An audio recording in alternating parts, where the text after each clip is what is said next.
Bonjour à toutes et à tous et bienvenue sur ce live Up Factory. Je suis Anaïs Sherman, chef de projet au Mouvement Up. Le Mouvement Up, c'est une plateforme culturelle au service de l'inspiration et à l'action de solutions qui s'adresse à tous les citoyens qui veulent que le monde change avec l'ambition d'apporter la culture de solutions pour tous. Nous sommes réunis ce matin dans le cadre du programme Up Factory pour permettre à toutes ces jeunes pousses de découvrir des entrepreneurs expérimentés sur des thématiques très précises comme comment rebondir après un échec, préparer son changement d'échelle ou encore quelles sont les bonnes techniques de management. Tous ces sujets, vous pourrez les retrouver en podcast sur notre site internet. Ce matin, nous avons le plaisir d'accueillir Romain Bonvalet, qui est directeur général d'Upcover, pour aborder cette question délicate, mais non pas et indispensable, qui est l'argent et comment notamment entreprendre si on n'a pas les moyens financiers. Romain, bonjour et merci de ta présence. Merci. Pour rappeler un petit peu donc, le programme, on est là dans le cadre du programme Up Factory qui a été lancé il y a 5 ans en partenariat avec Accenture et qui est un programme de pré-incubation qui détecte et soutient une nouvelle génération d'innovateurs à impact positif. Et on a aussi le plaisir de travailler avec le groupe SOS Pulse sur l'ensemble de ce programme. À l'issue de nos échanges, Romain, on accueillera aussi Emmanuelle Paya, qui est directrice de Bluebees, pour qu'elle puisse nous présenter déjà qu'est-ce que Bluebees et puis échanger et compléter un peu les propos et nous apporter sa vision sur la question.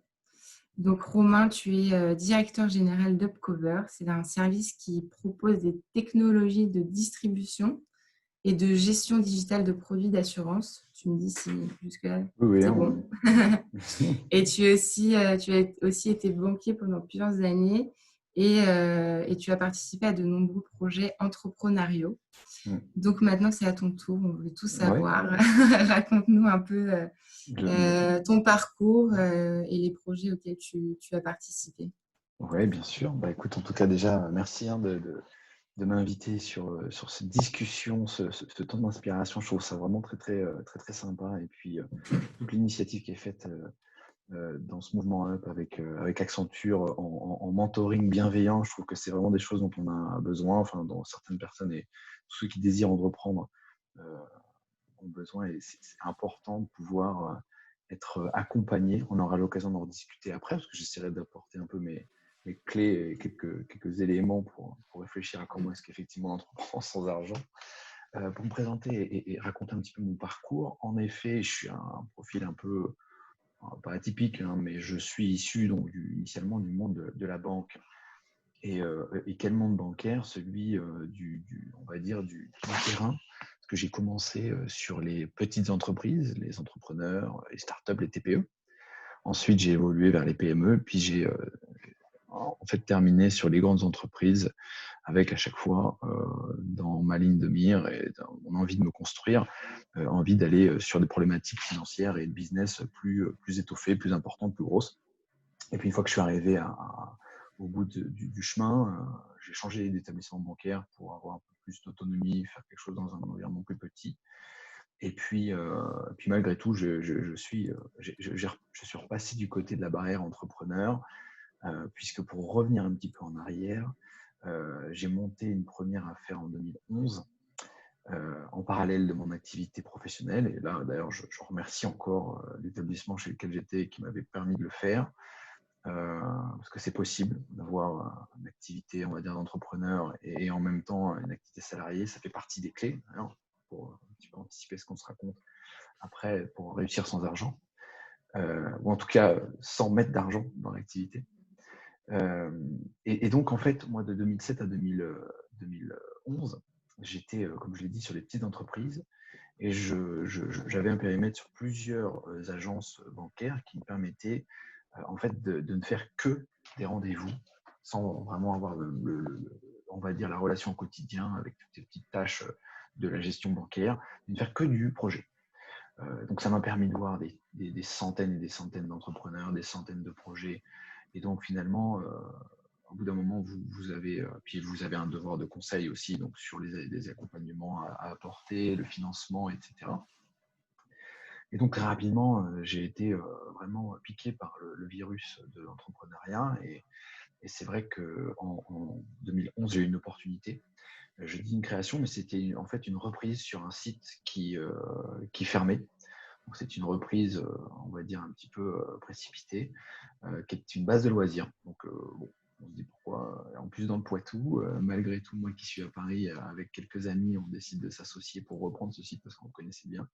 C'était, on va dire, un projet passion. Donc, on a monté, du coup, j'ai réussi, moi, finalement, avec mes compétences de banquier, à parler le langage du banquier, parce qu'il faut quand même se faire un peu comprendre. On en reviendra après. Donc, monter les dettes, trouver des subventions, trouver comment essayer de remonter un projet, donner beaucoup de son temps. Ça a été 3 premières années assez dur, en tout cas intense en termes d'efforts à fournir, parce que ce qu'on n'avait pas envie de dépenser, il fallait pouvoir l'économiser. On l'a économisé grâce à notre bénévolat, on va dire, parce qu'on a travaillé dur sur place pour éviter de pouvoir, parce qu'on ne pouvait pas se payer finalement de gens pour opérer. Fort de cette expérience, en 2016, j'ai réussi à en monter un deuxième avec un autre pool d'actionnaires cette fois, et c'est pour le coup une création ex nihilo. Donc c'est pareil, je suis reparti dans les problématiques de comment est-ce qu'on fait, comment est-ce qu'on convainc les prêteurs, comment est-ce qu'on vient convaincre aussi tous ces réseaux d'accompagnement qui peuvent faire des choses formidables en France, et comment est-ce qu'on arrive à mobiliser un petit peu les énergies pour dire voilà, mon projet, je veux le faire, etc. Alors bien évidemment, c'était facilité par le fait que j'avais déjà réussi une première fois, et ça, on le voit dans tous les business et on le voit à toutes les échelles.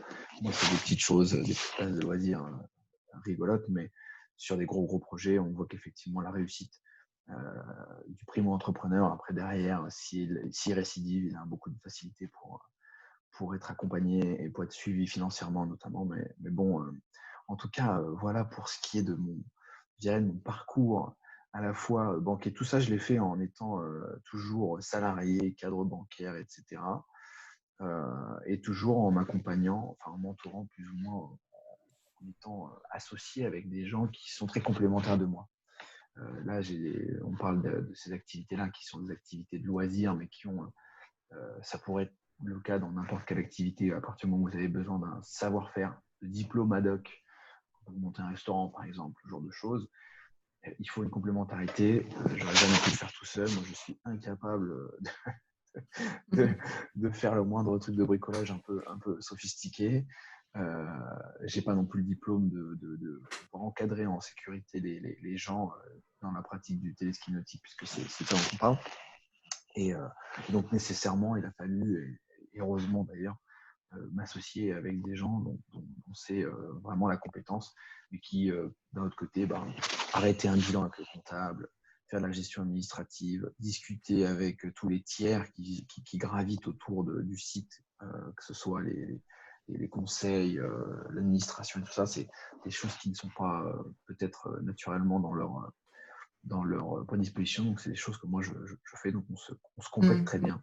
Toi, tu as On été répartit vraiment aussi les tâches. confronté tout au long de ton parcours à la question financière, peu importe en fait tes projets ou Absolument. tes postes, ça a été vraiment Ouais. concentré sur les questions financières et pas des moindres. Exactement. Alors, d'ailleurs, j'ai aussi un petit truc que je fais par ailleurs, c'est que je conseille un peu certaines. Alors, ça m'est arrivé vraiment par vraiment le réseau très très proche. C'est pas ma vocation, mais néanmoins, c'est vrai que c'est utile d'avoir quelques réseaux et quelques connaissances. J'ai aidé là récemment à faire une petite levée de fonds pour une PropTech qui cherchait justement les bons investisseurs, etc. Donc, j'ai donné un peu mon expertise, mon réseau et puis un peu de temps pour les aider à avoir les bonnes accroches pour lever des sous. Et puis donc Upcover, je suis dedans depuis 1 an maintenant, vraiment à temps plein, parce que pareil, tout ça je le faisais en parallèle. Et puis là, j'ai décidé comme c'était le confinement et un très bon moment pour se lancer, j'ai dit non, tant pis, c'est pas grave. Il n'y a pas de mauvais moment, entre guillemets, on y va. Et donc, je suis désormais, voilà, je ne suis plus du tout dans la banque traditionnelle, mais néanmoins, on vient parfois me demander un peu d'aide et donc j'en donne volontiers dans le cadre de ce que j'ai pu apprendre et voir, quoi. Et donc, pour être confronté à on va dire, ces problématiques financières, c'est sûr que dans un premier temps, ce qu'il faut vraiment avoir en tête, c'est que il faut, comme je l'ai dit tout à l'heure, trouver les bons protagonistes, que ce soit déjà en interne, hein. Il faut avoir le bon pool d'associés ou alors les bonnes compétences. Mais moi, je pense qu'initialement, il faut vraiment être tous dans le même bateau parce qu'il faut pouvoir se compléter. Il faut réussir surtout à bien faire rentrer dans le dossier un réseau d'accompagnement. Le réseau d'accompagnement, c'est quoi? Là, je ne les ai plus vraiment en tête, mais pour avoir regardé sur le site de la BPI il n'y a pas longtemps, je sais qu'ils ils mettent beaucoup de liens. La France est un pays où le réseau d'accompagnement est vraiment riche, que ce soit France Entreprendre et j'en passe. Il y a beaucoup d'organismes qui peuvent vous aider à trouver des prêts participatifs, des prêts d'honneur, des subventions, du conseil. Vraiment, pour qu'on ne se sente pas seul, moi, je suis quand même de ceux qui disent qu'en France, on a tout ce qu'il faut pour pouvoir réussir. Et ça, c'est la première chose à faire, c'est de pouvoir ensuite aller confronter son dossier, ses idées à ces gens dont c'est le métier de voir. Les banquiers, bien évidemment aussi. Mais presque, j'ai envie de dire, le banquier doit venir une fois que vous avez déjà fait un premier jet et un premier feedback avec des gens dont c'est le travail un peu de vous coacher. C'est très important parce que une fois qu'on arrive face au prêteur, je ne dis pas qu'on n'a pas un round d'essai, mais il faut être convaincant. Il faut bien réussir à créer l'engouement. Bah justement, ouais, c'est ça la question un peu, parce que si moi je suis entrepreneur, un futur entrepreneur, je veux me lancer, bon voilà, j'ai sur un projet à impact social, environnemental, mais j'ai pas d'argent. Concrètement, comment est-ce Ouais. que je peux réellement me lancer et quelles solutions il existe? Est-ce qu'il y a des offres spécifiques ou on parlait là justement d'acteurs, d'accompagnateurs et tout, mais est-ce que eux aussi sont à même de pouvoir y répondre? Comment je fais? Déjà, effectivement, quand on est un jeune entrepreneur ou moins jeune d'ailleurs, parce qu'il y a aussi beaucoup de gens qui se lancent après, ça c'est important de se dire qu'on a toujours l'occasion de faire un changement dans sa vie, pas de frein à se mettre. Il faut déjà effectivement se dire, est-ce que je suis en adéquation avec mon projet?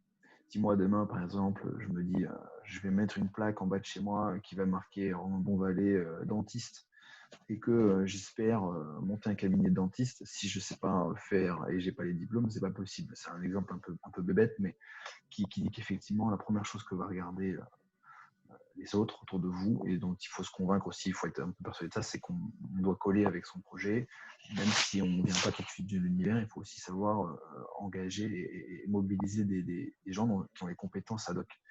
Mais donc, le réseau d'accompagnement, on en a parlé.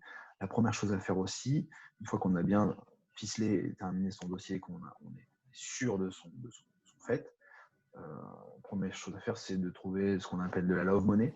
Donc, c'est, comme on pourrait le traduire, de l'argent qui émane de son premier cercle, la famille, les amis, les proches, que ce soit en leur demandant comme ça lors d'un déjeuner ou je ne sais quoi, ou à travers des financements participatifs un peu élargis. Et c'est pour ça que certaines plateformes de crowdfunding sont très puissantes et sont très vertueuses, parce que finalement, ça va un petit peu élargir ce sujet-là.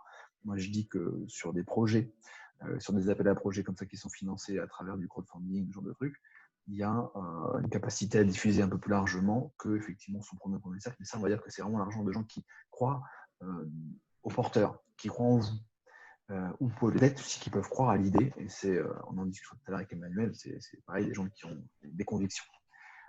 Ensuite, une fois qu'on a fait ce premier noyau d'argent, je dirais, de ressources, il y a tout ce qui va être business angel, tout l'univers de gens qui interviennent au premier stade, les early stage, qui viennent mettre de la seed, donc des graines, pour qu'ensuite ça puisse pousser.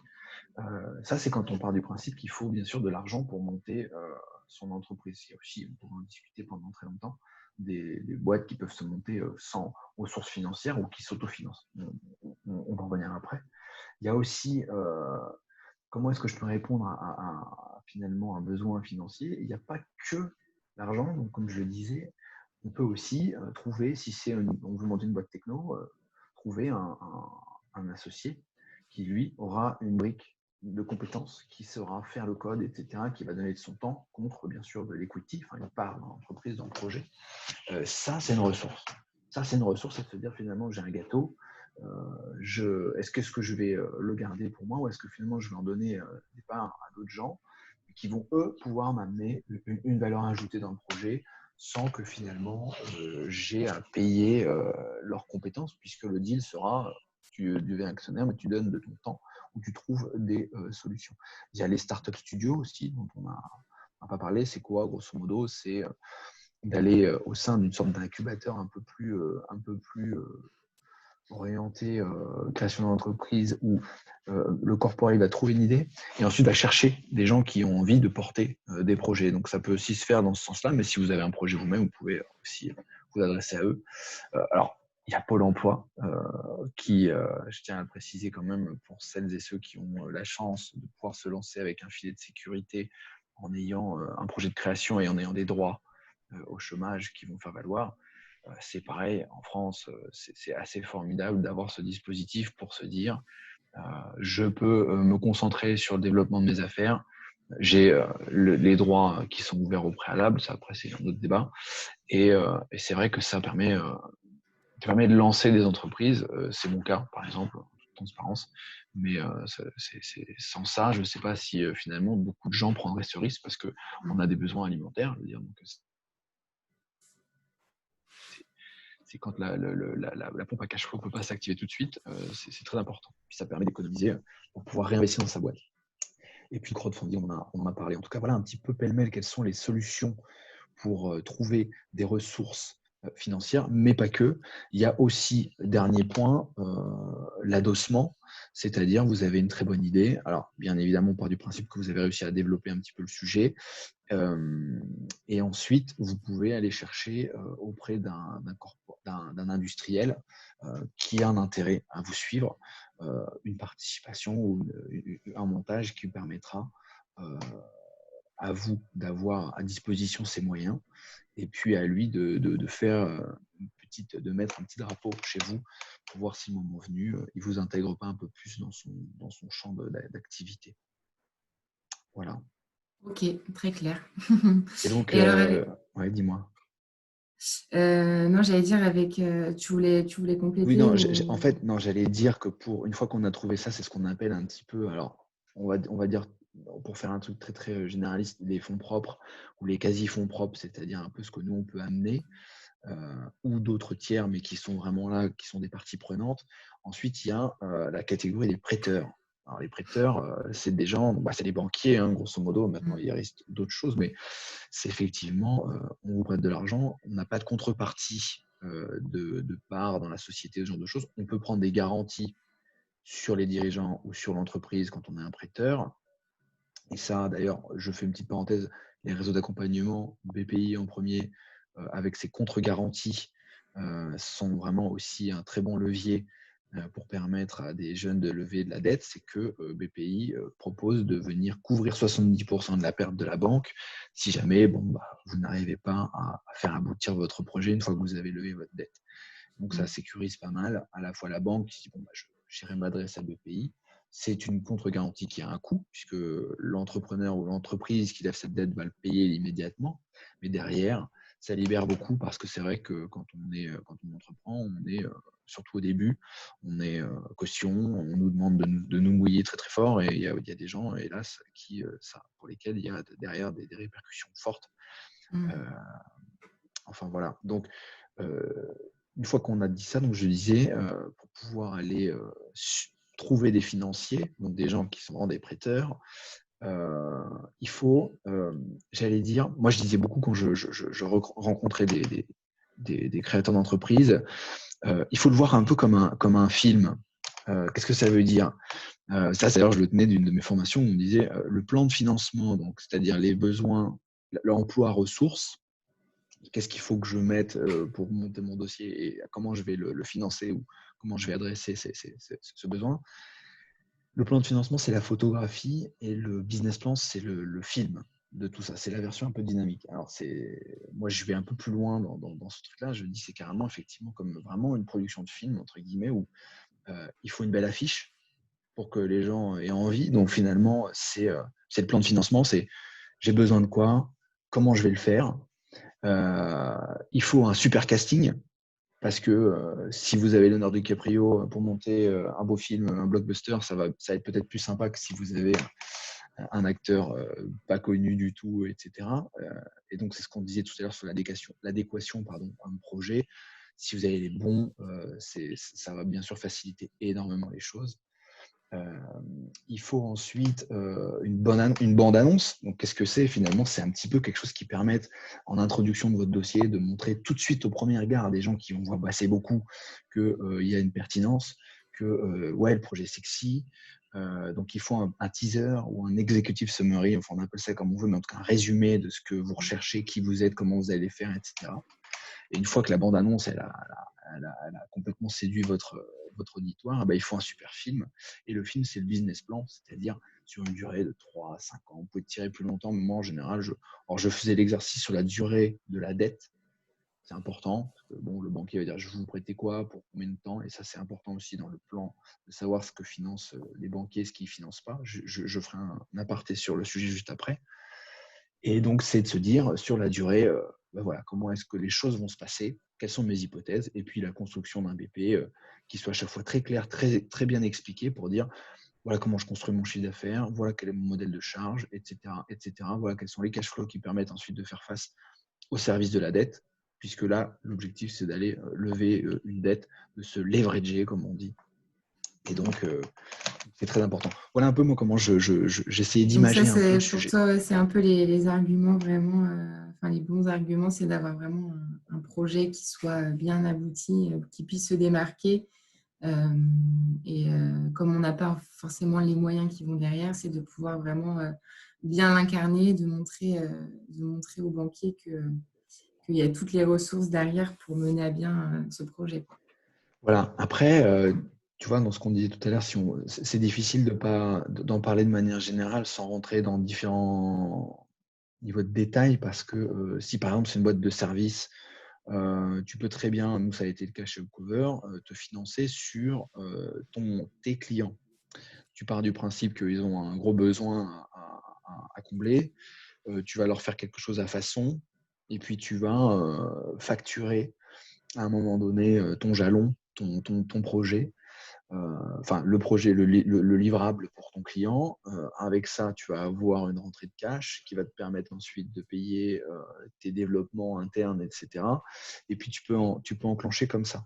Dans un cadre de projet beaucoup plus capitalistique, si tu veux reprendre, monter une industrie ou quelque chose où il y a vraiment quand même des investissements lourds et corporels à faire, c'est une autre paire de manches. Là, il faut faire ce qu'on a dit tout à l'heure. Il faut essayer de réussir à avoir, grosso modo, j'ai peut-être plus les chiffres précis en tête, mais 30% du besoin en fonds propres, ce qu'on a évoqué, mes petites économies, celles de mes amis, celles que je peux mettre en crowdfunding, sous réserve que, là, peut-être que Emmanuel me corrigera, mais sous réserve que ce soit considéré comme des fonds propres par la banque, c'est-à-dire que la banque soit remboursée avant que d'autres personnes soient remboursées, grosso modo. Donc un ratio soit de 30% de fonds propres pour 70% de dette. Et je voulais tout à l'heure dire qu'est-ce que les choses, c'est important pour les gens de savoir que la banque, alors peut-être que certaines ont changé aujourd'hui parce qu'elles essaient de se démarquer un petit peu sur ces items-là, mais de mon temps, et je ne pense pas que c'est trop bougé, les banques ne financent pas tout. Elles ne financent pas ton stock, elles ne financent pas ta trésorerie courante, elles ne financent pas tes frais de publicité, de marketing. Vraiment, c'est pour ça que je te disais tout à l'heure, avoir un tableau emploi ressources qui soit clair, c'est de dire, je sais ce que la banque peut financer, je sais ce qu'elle ne peut pas financer, et donc effectivement, ce qu'elle ne peut pas financer, je vais trouver un moyen de le financer moi, ou mon Ou, besoin en fonds de roulement, ce que je disais tout à l'heure, je facture un client qui me permet d'avoir du cash, etc.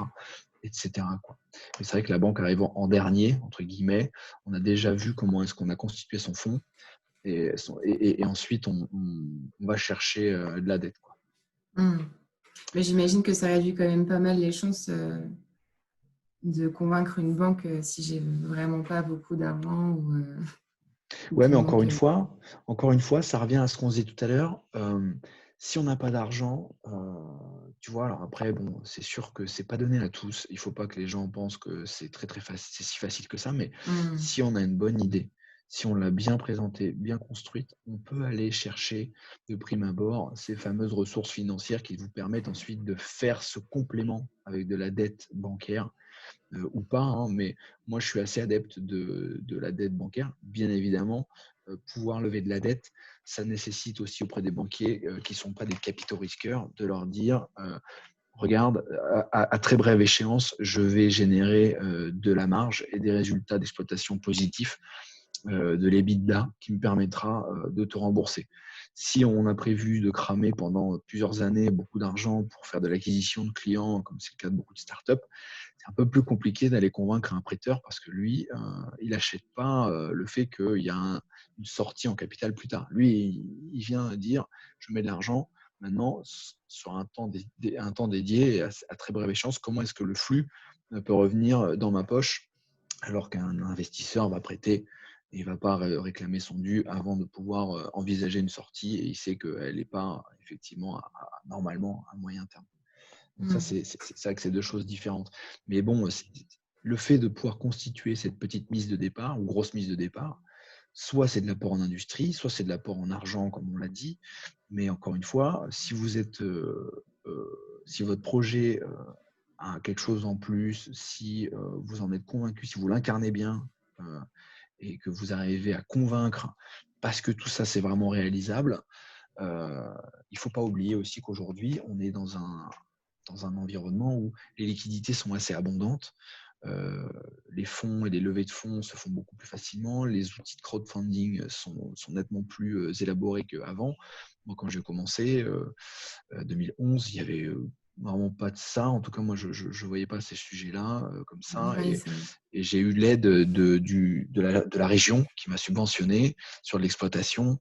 Je suis allé chercher des ressources un peu plus publiques ou parapubliques, quoi. Mais bon, il y a aujourd'hui des outils formidables et puis pareil pour diffuser son projet à grande échelle, il y a des choses qui se font aujourd'hui, des sites, qui permettent d'adresser à un grand nombre de gens son projet. Alors la contrepartie, c'est que noyé un petit peu dans le bruit et dans la masse de tous les projets qui sortent, ça devient peut-être un peu plus la cacophonie, mais bon, et en tout cas, il y a des outils qui permettent de faire vraiment des choses, très Mmh. sympas. Mmh. Et selon toi, quelles seraient les limites, d'entreprendre un peu quand on a peu de moyens? Est-ce que c'est vraiment un gros risque?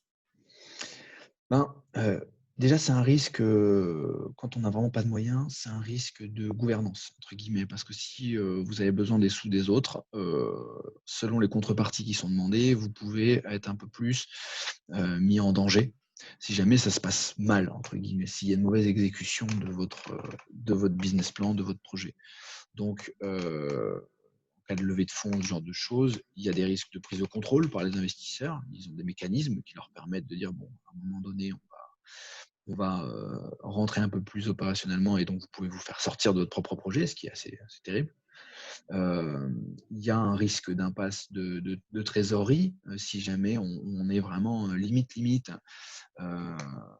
et que on a tout d'un coup un gros développement et qu'on a le business qui est là, mais on n'a pas le carburant, on n'a pas le besoin en fond, on n'a pas le cash pour réaliser son truc parce qu'il faut embaucher, il faut dépenser un certain nombre de sommes et on se retrouve à un moment où soit on est déjà allé chercher de la dette et la banque ou les prêteurs disent bah non, là c'est pas possible, soit on n'arrive pas à relever encore d'argent frais et pourtant on a un besoin et là c'est un peu compliqué. Il y a beaucoup d'entreprises qui font défaut, c'est-à-dire qui plantent parce que elles ont des problèmes de trésorerie et pas des problèmes de rentabilité. C'est quand même assez triste. Alors ça, à partir de ce principe, il y a beaucoup d'entreprises de fintech qui permettent de financer ce qu'on appelle du bas de bilan, de financer des factures, des créances commerciales pour essayer de faire rentrer l'argent plus vite. C'est des outils qu'il ne faut vraiment pas négliger, c'est très important. Si on peut se permettre de faire ça, bah, tant mieux, mais ça, c'est aussi, ça coûte un peu de frais financiers, mais c'est vraiment indispensable. C'est bien penser à sa trésorerie et son cash. Et puis, on a aussi un autre risque, je dirais, qui est que ça ne décolle pas. Autrement dit, si on veut monter un projet avec des moyens limités, qu'on se dit que on n'a pas besoin de lever ou qu'on est très bien comme ça, finalement, on ne peut pas accélérer. Et un jour, on se retrouve à se faire dépasser par un concurrent qui, lui, se sera dit je vais jouer la carte offensive, comme disait l'autre dans son film, et je vais donc avoir les ressources nécessaires pour pouvoir accélérer.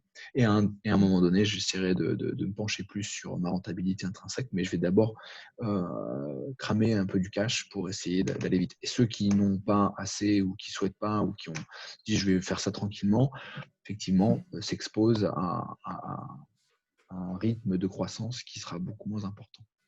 Oui, donc est-ce qu'il est préférable de commencer à commercialiser ou alors à lancer son service, même s'il n'est pas vraiment abouti, ou pour commencer en fait justement à engendrer des fonds et à essayer Alors, de trouver le modèle ouais, qui pourrait fonctionner et se développer, ou alors ça aussi ça peut être risqué? ça, c'est vraiment un vrai sujet, un vrai débat. La réponse est oui et non, en fait, parce que oui, on voit beaucoup de boîtes, alors surtout dans la tech, hein, qui montent. Après, à chaque fois que je dis une chose, c'est vrai qu'il faut aussi le remettre un peu dans le contexte de celui ou celle qui nous écoute et qui a son propre sous-jacent, son propre secteur d'activité. Ça ne va pas non plus, mais en tout cas, oui, si on a ce qu'on appelle un MVP, donc c'est un minimum valuable product, grosso modo, c'est un produit vraiment à la limite qui peut fonctionner, donc un petit logiciel si on parle d'une techno, et des clients qui sont assez à l'écoute ou en tout cas sympathiques pour vous permettre de tester un peu en live sur eux. Et donc si le produit ou le service le permet. Moi, par exemple, il y a des limites à ça. J'ai un exemple très concret de l'entreprise dans laquelle que j'ai aidé pour sa levée de fonds. Eh bien, initialement, avait sorti comme ça un MVP, mais avait un taux d'attrition très fort. C'est-à-dire que les clients prenaient le produit parce qu'il y avait vraiment quelque chose de disruptif. Ils étaient assez convaincus de la promesse. Donc, ils prenaient. Et assez rapidement, se rendaient compte que certaines fonctionnalités n'étaient pas encore vraiment, on va dire, stabilisées, voire développées. Donc, ressortaient en disant, bon, bah, écoutez, messieurs, merci pour l'expérience, mais je reviendrai quand vous aurez quelque chose d'abouti. Donc, Et je sais c'était pas quoi si tu vois comme style de projet? Alors ça, c'est typiquement du projet SaaS B2B. Donc, grosso modo, c'est les entreprises qui, au lieu de s'acheter un gros logiciel ou du hardware installé sur des serveurs, etc., vont plutôt aller on va dire, sur Internet, hein, tout simplement, pour prendre un service qu'ils vont payer de manière mensualisée, sans engagement. C'est un modèle qui se développe énormément, hein. Et eux, sur donc ce genre de modèle-là en SaaS, en licence, disait bah voilà, tu n'as plus besoin d'un setup important pour avoir ces fonctionnalités, je te les offre en ligne, tu as un accès et tu peux donc faire ça, ça, ça, ça, ça, ça, et puis ça, c'est en cours. Et donc, effectivement, mais c'est en même temps ce qui leur permet d'enrichir, d'avoir le feedback avec ces clients-là pour améliorer leurs produits. Donc, c'est important parce que ça permet de voir est-ce qu'on est bon, est-ce qu'on n'est pas bon, etc. D'un autre côté, ça a le désagrément de d'écorner un petit peu la première impression ou de perdre en route des clients qui vont être assez déçus. Mais c'est parfois nécessaire. Tu vois, j'ai écouté hier justement un des fondateurs de Penny Lane sur un podcast qui, lui, avait fait ça sur sa première entreprise, vraiment MVP pour 2-3 clients qui leur avaient dit OK, on y va, on fait ça. C'est vrai que c'est important pour pouvoir peaufiner sa solution. Mais voilà, ça a des désagréments. Et donc, est-ce que et la réponse non. Donc, c'est du coup, effectivement, si on veut vraiment sortir un produit qui soit abouti, impeccable, vraiment parfait. Et ça retombe. En fait, c'est un peu lié aussi au fait qu'on peut se permettre de faire ça si on a beaucoup d'argent, si on a les moyens. Parce que on peut tranquillement, avec ses propres ingénieurs ou ses propres équipes, développer en interne quelque chose et puis ensuite le sortir quand il est vraiment impeccable et bien stabilisé ou que c'est un produit rutilant. Après, il y a un autre risque sur ça, c'est que pendant ce temps-là, il y en a un autre qui vienne, qui se fasse connaître, et puis qui se disent bah, tant pis, je fais un truc, un MVP, là, comme on disait, et puis j'essuierai un petit peu les plâtres avec les premiers, mais au moins, je me fais connaître, j'ai cette traction qui commence, quoi. Donc il y a un peu deux écoles, mais moi, j'ai pas vraiment de réponse à t'apporter. J'ai plutôt envie de dire que oui, il faut lancer, même si c'est pas abouti, mais il faut le faire en étant bien, en maîtrisant bien le risque derrière d'image ou de Ouais, perte prendre le qu'il risque, peut mais y avoir. le mesurer, quoi. Ouais, Essayer de ouais. le Bah, mesurer après, au plus tôt possible. c'est facile à dire, mais il faut réussir Toujours facile à dire. ouais, ouais, il faut réussir à faire cette pirouette-là, quoi. Mm.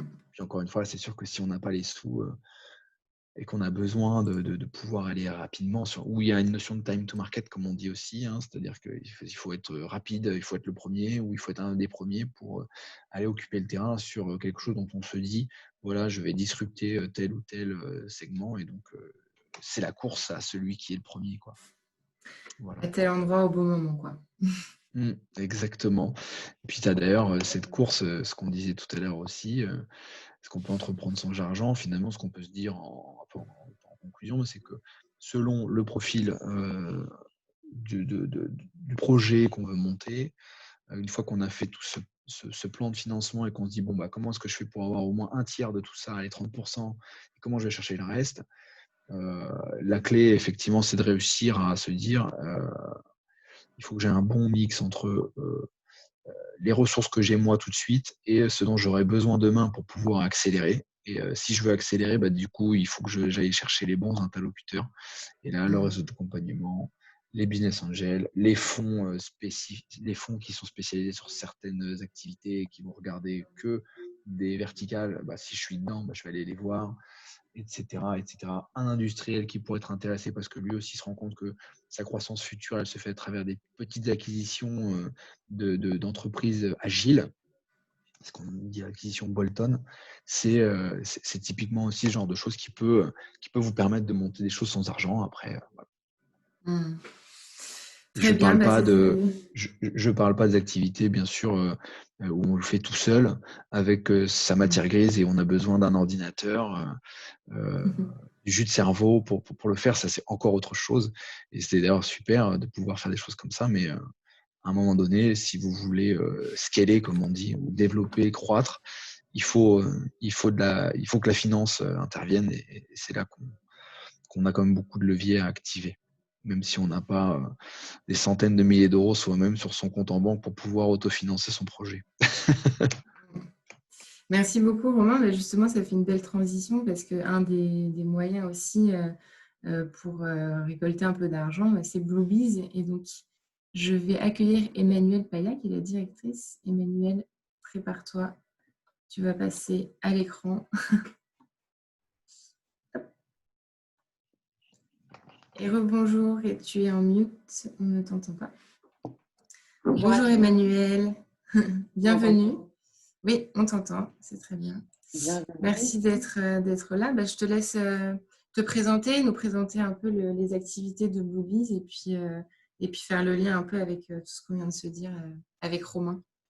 Alors, donc je suis Emmanuelle Paya, je suis la directrice de Bluebees, qui est une plateforme de financement participatif dédiée à la transition écologique, avec plus particulièrement, on finance surtout des projets agro, ali, enfin, de l'agriculture, de l'agroécologie, des petits projets alimentaires, des magasins de producteurs, des projets anti-gaspi, du zéro déchet et des projets d'éducation et environnement. On fait aussi on finance aussi des projets associatifs, même des écoles, tous les projets qui sont respectueux de l'homme et de la nature ont leur place sur Bluebees, et on peut financer les projets de deux manières, soit en don, soit en prêt. Donc les gens peuvent donner de l'argent, en échange ils reçoivent des pots de miel, des bouteilles de vin, des produits du terroir. Et ils peuvent aussi prêter de l'argent, prêter 100 euros, 200 euros, 300 euros, jusqu'à 2000 euros par projet. Et puis recevoir en échange des intérêts sur 5 ans. Et on prête sans garantie, sans caution, sans assurance. Donc, on est un financeur solidaire. Hein. Aujourd'hui, les banquiers prêtent moins facilement que... Enfin, quand vous demandez un prêt bancaire, vous allez avoir besoin d'avoir des cautions derrière, et c'est souvent compliqué justement pour plein de gens d'avoir accès au crédit bancaire à cause de ça. Et donc nous, voilà, c'est une grosse aide à l'amorçage de projet, c'est qu'on prête sans garantie. Alors on prête pas non plus à tout le monde, hein. Enfin voilà, on prête à des projets qu'on considère solides. Alors qu'est-ce qu'un projet solide? Moi, typiquement financier, quelqu'un qui ne met pas de fonds propres, qui entreprend sans argent, j'aurais du mal à lui prêter parce que je considère qu'il ne prend pas de risque. Donc, moi, mon conseil, quand on se lance dans une activité, qu'on a besoin de dette, hein, d'aller voir le banquier qui vous prête de l'argent, il faut avoir un minimum de fonds propres. Généralement, le ratio pour le banquier, c'est 20% de fonds propres. Il veut que si vous prête 1000, il faut que vous ayez 200, quoi. Enfin, et en fait, il considère que sinon, vous ne prenez pas de risque et que vous ne croyez pas en votre projet. Vous voyez? Donc, c'est quand même hyper important. Donc, moi, je dis aux gens, effectivement, mettez un peu d'argent de côté, ne serait-ce que 5 000 euros. Enfin, voilà, faites un boulot alimentaire, mettez de l'argent de côté, mais surtout, partez pas, commencez pas à monter une boîte avec 0 euros, vous ne serez pas crédible. Ça, c'est un point important. Après, ça, c'est vrai quand on a un projet où il y a besoin d'investissement. Il y a des projets, je connais des gens qui se sont lancés sans un rond, mais pourquoi? Parce que leur projet, il génère tout de suite des cash flows. Typiquement, quelqu'un qui fait des chasses au trésor. Il a créé des chasses, donc c'est du jus de cerveau. Et derrière, il va créer une petite page Internet, et puis il va avoir tout de suite des clients. L'investissement est minime et la marge brute est importante. Donc, il a, voilà, puisqu'il va vendre, il va recevoir l'argent de ses clients tout de suite. Hein, j'ai envie de m'inscrire à votre chasse au trésor, voilà, pour découvrir Paris. Et donc voilà, tout ce qui est guide, donc des métiers d'auto-entrepreneur un peu, voilà, où il y a un service client qui génèrent des cash flows tout de suite. Des métiers d'artisanat. Je connais des gens qui font de l'upcycling, qui créent des objets de la maison, qui font de la poterie, des choses comme ça, et qui vendent ça assez cher. Et c'est des choses que les gens aiment bien aujourd'hui. Voilà, il y a un retour aux produits locaux, aux produits faits. Artisanaux, nous on le voit aussi sur Bluebees, et donc ça génère des cash flows tout de suite. Donc là, vous n'avez pas besoin d'aller voir votre banquier. Mais en revanche, pour un projet agricole, où par exemple vous voulez vous installer avec une dizaine de chèvres pour faire de la transformation fromagère et la vendre sur les marchés, vous voulez même vous installer en maraîchage sur petite surface, ou vous voulez créer un commerce, un magasin zéro déchet, un magasin en vrac, il va vous falloir plus que 5 000 euros pour se lancer. Et vous allez avoir besoin d'aller voir le banquier. Donc il faut avoir un peu de fonds propres. Et donc, les fonds propres, comment vous pouvez les avoir? Il y a deux choses. Il y a effectivement la love money, dont parlait Romain tout à l'heure. Donc, en gros, les prêts des parents qui disent, bon, je te prête et puis tu me rendras l'argent quand tu peux. Ou voilà, le copain riche. Il y en a qui ont des copains riches. Donc qui vous prêtent beaucoup d'argent, qui vous dit ça aide le copain riche, hein, voilà, mais qui font des prêts et puis vous rendez quand vous pouvez. Ça aussi, c'est du quasi-fonds propre. Et puis qu'est-ce qu'il y a d'autre? Et puis il y a le crowdfunding, évidemment, hein, donc c'est pour ça que j'interviens. Mais donc le crowdfunding, ce qu'il faut, c'est, pour faire le crowdfunding, il faut le faire à la bonne étape. La bonne étape, c'est quoi? C'est pas trop tôt non plus. Parce que sinon vous n'avez rien à montrer. Il faut raconter une belle histoire. Vous êtes d'accord.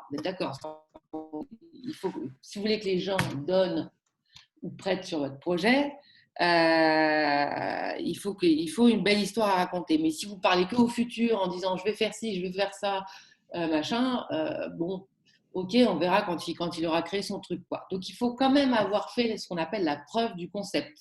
Donc, que vous créez un déo, une paire de baskets, vous alliez sur Ulule, ou que vous créez une ferme en maraîchage bio sur Bluebees, il faut quand même avoir des photos, des trucs à montrer, quoi. Il faut avoir fait voilà, la preuve du concept, la preuve que mon truc, ça va marcher, qu'il y a un marché, etc.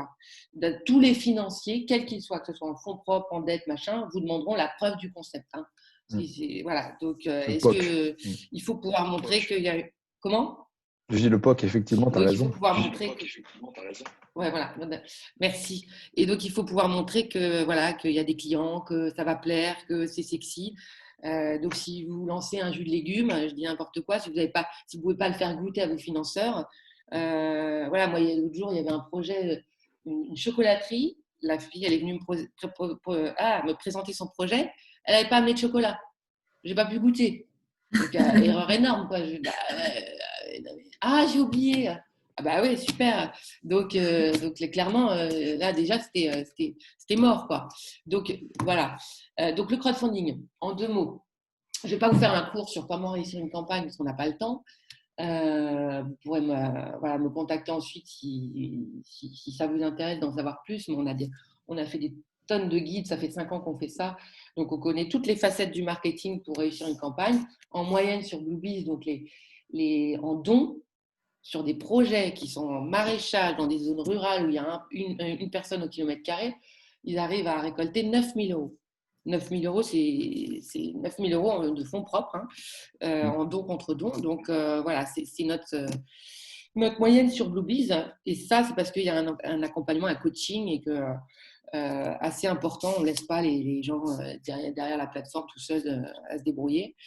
Et donc voilà. Donc, en fait, 9 000 euros en moyenne. Donc, c'est un truc qui plaît aux banquiers. Hein. Clairement, le crowdfunding, donc le don contre don, le don avec contrepartie, c'est un truc qui plaît aux banquiers parce que c'est des fonds propres. Donc, ça vient changer le ratio dette sur fonds propres. Hein. Donc, on a des gens qui viennent nous voir avant d'aller voir les banques. Évidemment, il faut faire sa campagne avant d'aller voir les banquiers. Comme ça, vous avez un ratio fonds propres dette sur fonds propres qui est plus intéressant. Et du coup, ça permet d'accéder au crédit bancaire.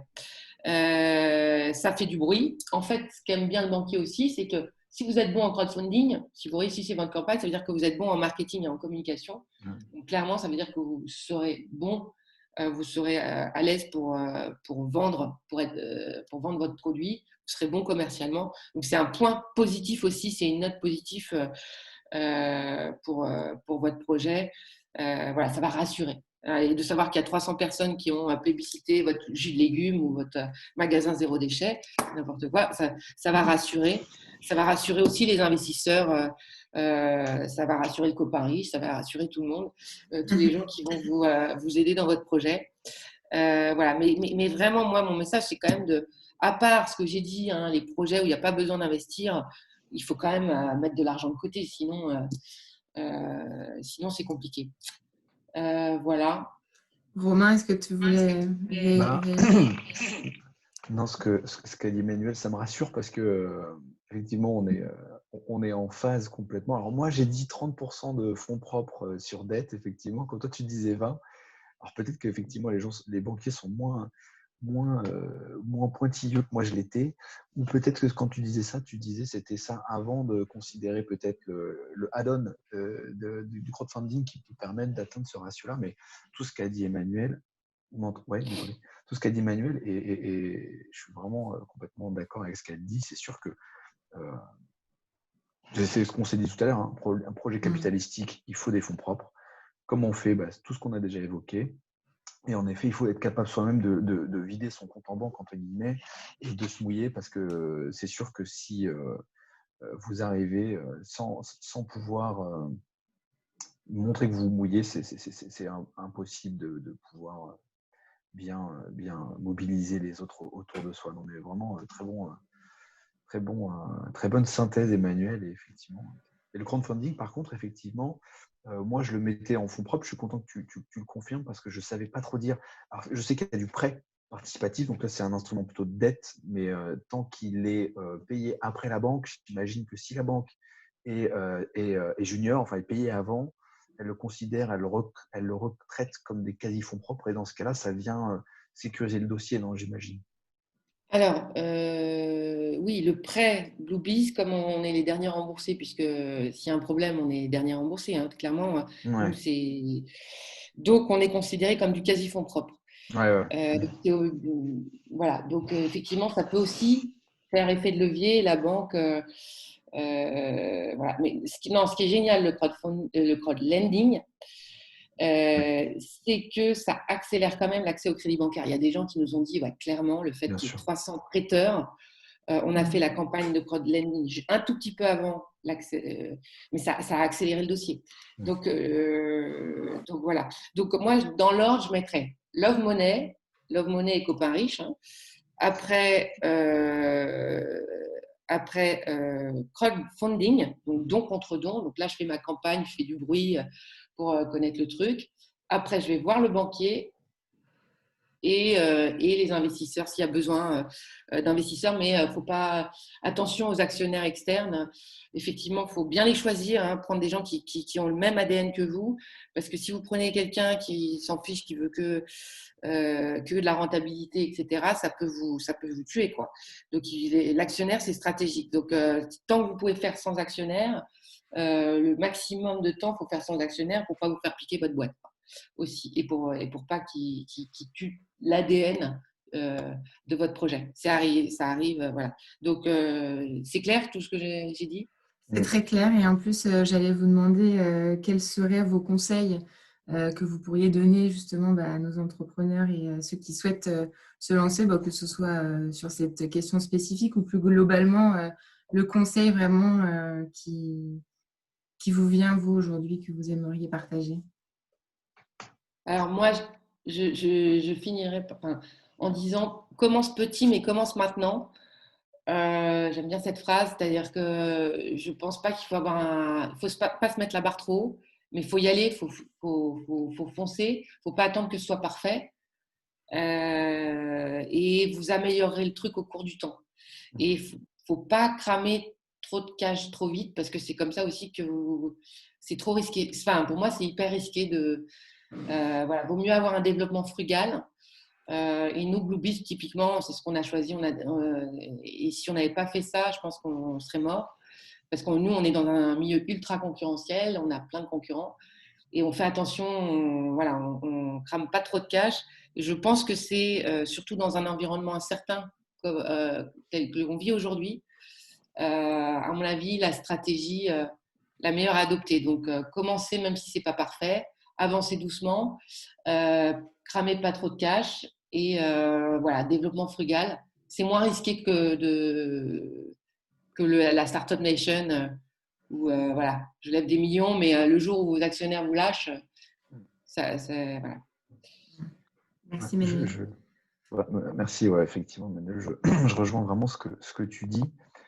Moi, je dirais aussi, effectivement, lancez-vous, mais vraiment, quand même, prenez bien le temps de vous faire un peu boxer sur votre projet auprès de gens qui ont un peu de bouteille pour voir s'il y a de l'adhésion avant d'y aller. Et effectivement, Emmanuel a tout à fait raison. Essayez peut-être d'éviter cette entrée de fonds. Nous, typiquement, on n'a jamais eu, j'ai jamais fait appel à un actionnaire qui soit comme ça tiers. Après, il y a fonds et fonds dans le sens où il y en a maintenant une bonne multitude et qu'il y en a beaucoup qui ont un positionnement justement qui se différencie. Et si vous trouvez, on va dire, le bon financier, enfin le bon investisseur à votre projet, ça peut vraiment faire du sens. Mais Emmanuel a raison, il y a ce risque.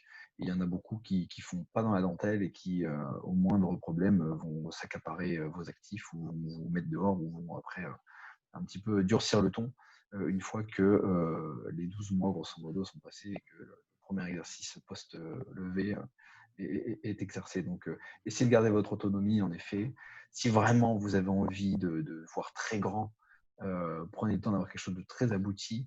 Et une fois que vous êtes capable de répondre à tout, de tout envisager et d'avoir vraiment une stratégie claire à vouloir dérouler, mais qu'elle nécessite des gros moyens, là, vous pouvez aller chercher effectivement des tiers, mais la frugalité et faire les choses par étapes, moi aussi, je suis plutôt de cette école-là.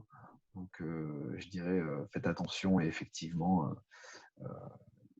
ne risquez pas tout en vous disant qu'aujourd'hui, il faut lever 1 million très rapidement ou plus, et puis cramer son cash en acquisition et essayer de grossir. Moi, je suis drivé aussi par la rentabilité. J'ai beaucoup de mal à concevoir des entreprises qui perdent des sous année après année et qui continuent de lever de l'argent. Donc, je dirais aux gens, franchement, veillez à votre rentabilité d'entreprise et derrière, tout se passera bien, parce que si ce n'est pas le cas, à un moment donné, il y a une impasse, il y a un mur.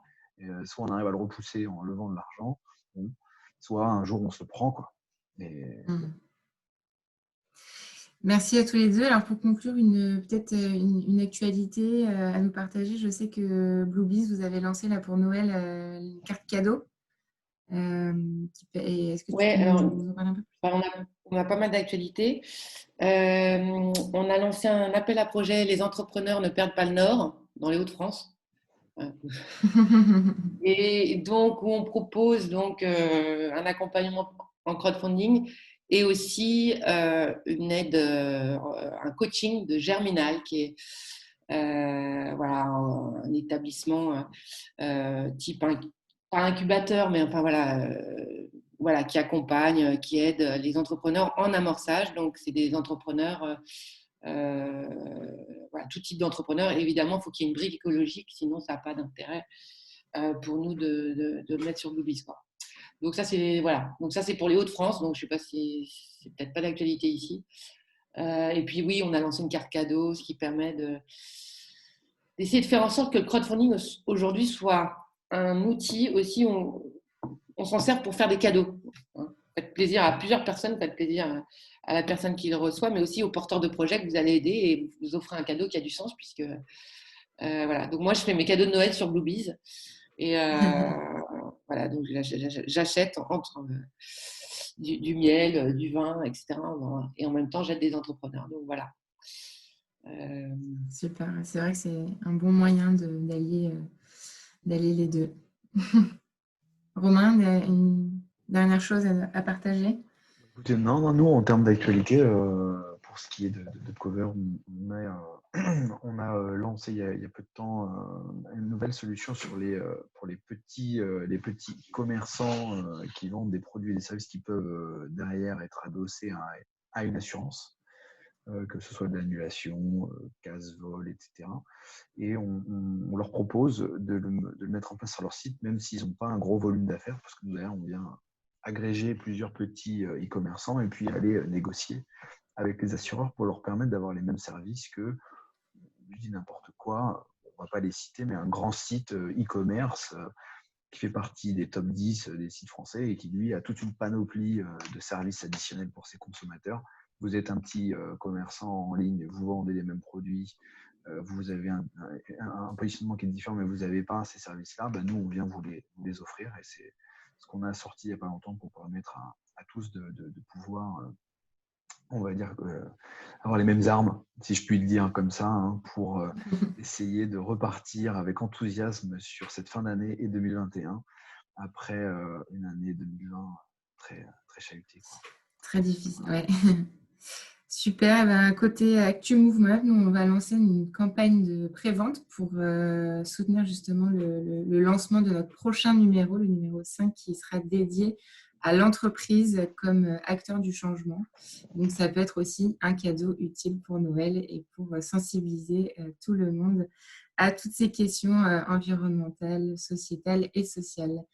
Un grand merci à tous les deux. Merci à nos auditeurs, en espérant que cette thématique vous aura peut-être inspiré et motivé à vous lancer avec ou sans argent, on ne sait pas. Je vous souhaite à tous une excellente journée et merci encore. Merci beaucoup. Au revoir. Au revoir. Au revoir.